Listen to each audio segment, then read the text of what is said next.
Hello and welcome to Blind and Refined, Losing My Sight, Finding My Way. I'm John, and I've been sharing my story about learning to live with sight loss. You may recall that I talked about being refined by my blindness. When something's refined, it goes through very challenging conditions and it comes out better. Now, most people don't associate blindness with getting better. So how does blindness or some other trial make a person better? Let me start by saying that I'm not suggesting we simply have a positive attitude all the time. Being positive can be a great help, but if that is our default response all the time, it's not going to work very well. For me, honestly, blindness has brought a lot of loss. It's created hardship. It's impacted my marriage, my family life. It affects my work, what I do socially. It creates tensions. I can't drive very fast anymore. Actually, I can't drive at all. But I find it interesting that even though I'm using a white cane, there are still times when people ask if they can see my driver's license. Nope, don't have one of those. Well, the things I mentioned above, those are hard things, aren't they? And if you and I are going to be whole people who are resilient, we must have times when we can honestly acknowledge who we are and how we're handling what life throws at us. I'm not talking about divulging all of our thoughts and emotions with everyone we meet, but we are missing something if we deny or repress the thoughts and feelings that are heavy and painful.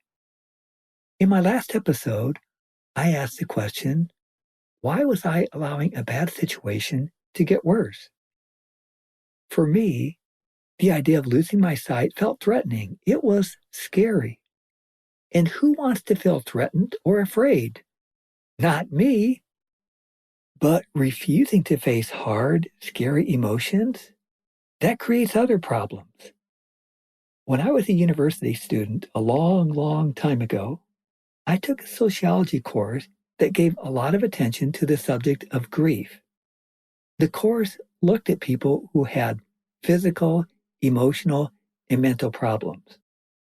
When their lives were studied carefully, they found that oftentimes the root issue with these problems was unresolved grief. What is that? With unresolved grief, people who had experienced important losses did not allow themselves to really face that situation and feel the emotions that came with it. And what happened was those emotions worked their way out in other unhealthy ways. Unresolved grief led to chronic physical problems, addictions, and sometimes mental illness. Grieving is painful. It really is. But when we don't allow ourselves to squarely face the situation, to name the losses, and allow ourselves to feel the emotions that come with that, we multiply the loss for everyone.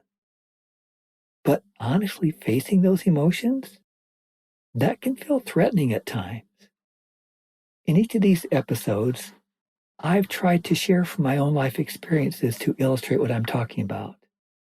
I'd like to do that on this subject, but I feel like I've talked about enough for today. So in our next episode, I'll talk about my journey with dealing with grief and loss. If you're listening carefully, you notice that I started this episode talking about being refined by blindness. I'm going to continue on that theme in the next episode. You've been listening to Blind and Refined. I'm John. Thanks for joining us today. We would be glad to hear about your experiences with disability and loss and your thoughts about what we shared today. You can reach us at blindandrefined@gmail.com. Thanks and have a great day.